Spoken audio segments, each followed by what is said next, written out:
All right, how do I say this? There's this kind of odd generosity that happens inside long friendships.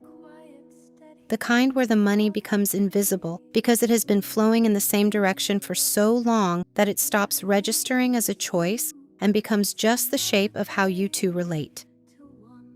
You pay because you have a little more, or because it matters less to you somehow, or because you cannot quite say no without risking the friendship itself. The money disappears into the fabric of your time together. He had been there since college. The kind of friend where the history ran so deep it felt like family.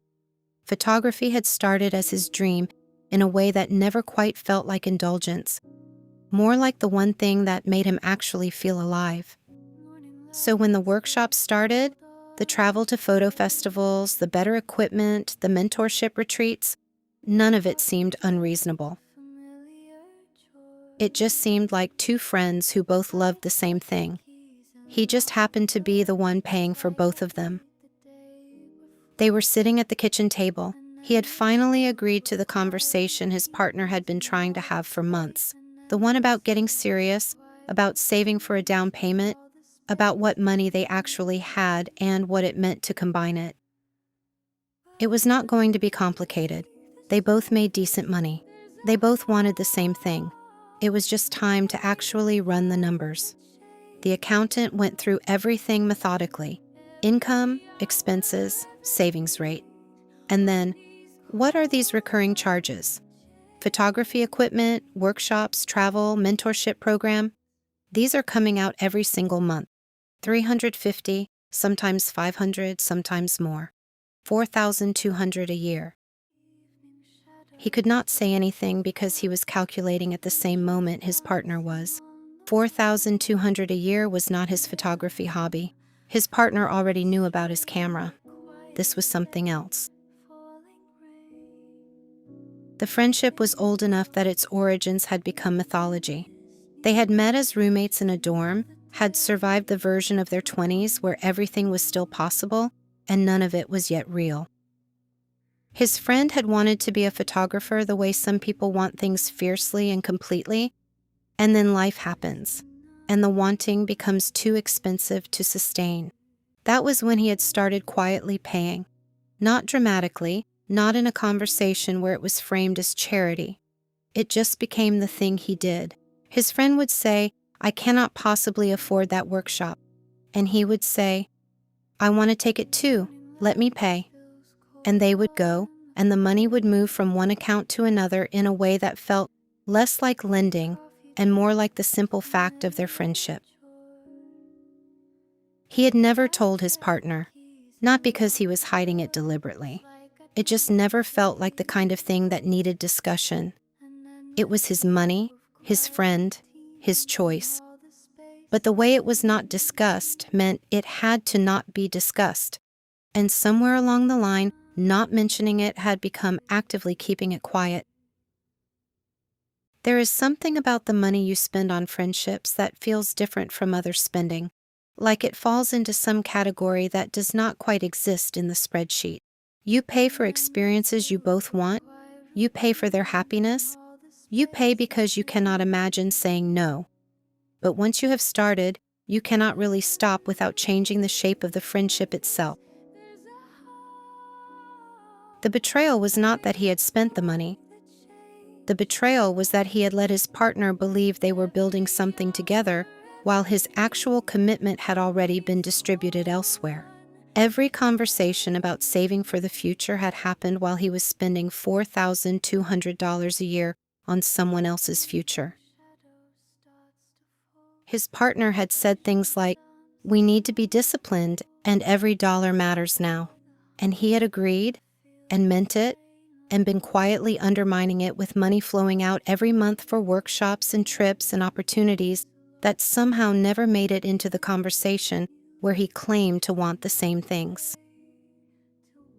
What made it worse was that he could not actually explain it, not in a way that made sense, not in a way that did not sound like he had chosen his friend over his partner, because at some point, that is exactly what he had done.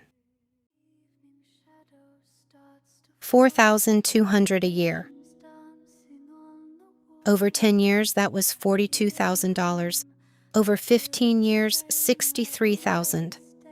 Not including the markup on opportunity cost, the down payment that could have been larger, the home equity that could have been building instead.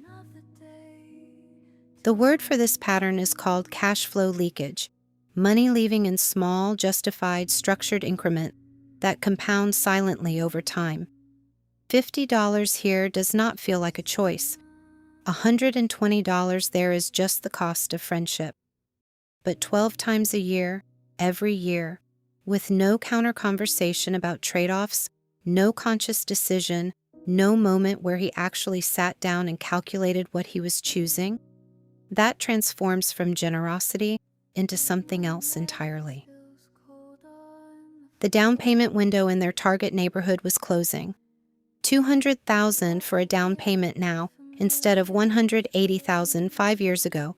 The market had moved while he had been funding someone else's photography career. And his friend still had no idea that the friendship had been subsidized the entire time because that money had moved quietly enough that it never required the conversation where you have to decide if that is actually what you want to be doing. The conversation after the accountant left was the kind where neither person could quite locate the beginning. His partner asked why he had not said anything. He asked whether they had actually asked. They both knew the answer already. He still went to the photo walks with his friend. He still participated like nothing had changed, because nothing had changed, except now he was doing it while knowing that his partner had stopped believing he wanted the same future they had been supposed to be building together. His friend texted about a workshop in 2 months. He said yes without thinking, which meant saying yes to another payment, another $1,200 disappearing into the thing he could not stop doing. They did not talk about the money anymore. They talked around it. They scheduled an appointment with a financial advisor. They looked at apartment listings in neighborhoods that were further from the city. They were moving forward and moving around the fundamental fact that his actual financial commitment did not match his stated one, and neither of them knew how to fix that when the choice had been made monthly for 5 years straight. I think the thing that gets complicated here is that he was not actually wrong about wanting to help his friend. That impulse is real and good, and not the problem. The problem is that he made the decision unilaterally and then had to keep making it in silence because the first decision meant the second one was already constrained. Once you have paid for something, you cannot really stop paying without the conversation being painful. So you keep paying, which means you keep not mentioning it, which means the silence becomes its own choice every single month. And I wonder if this is what happens with a lot of the money decisions we make that never get explicitly examined. We do not sit down with our partners and say, I am going to spend this amount on this thing every month from now on. We just start doing it. We justify it individually. We do not ask the other person whether they agree because we are almost afraid of the answer. So instead, we engineer a situation where they cannot realistically say no because the money is already being spent and the friendship is already in motion, and stopping it would require a conversation that neither person wants to have. I think if I were him, I would have to start by being honest with my friend. Not in a way that makes the friend feel guilty for accepting help. The friend did not know that this was a secret, that it was costing him his relationship, that the true expense of this friendship had never been calculated or discussed. But he would have to say it. I have been paying for your photography. I chose to, but I chose it without asking my partner, and now I need to choose differently. That does not mean the friendship ends. It means it changes shape. And with his partner, the same honesty, but differently. The money is done. It was spent. He cannot undo that. But he can say, I want to make different choices about what gets decided together and what does not. I did not mean to choose my friend over us, but I did, and I need to understand why I made that choice so I do not make it again. What financial commitment do you think you are actually making right now without speaking it out loud? Thank you for sitting with this story. The money we move quietly is often the money that matters most. If you recognize yourself somewhere in this, the conversation you have been avoiding is waiting. It is harder than staying quiet, and it is also the only way forward. Coffee drips, a familiar chore. I check the keys and lock the door, just like I did the day before. An endless loop of quiet routines and all the spaces in between.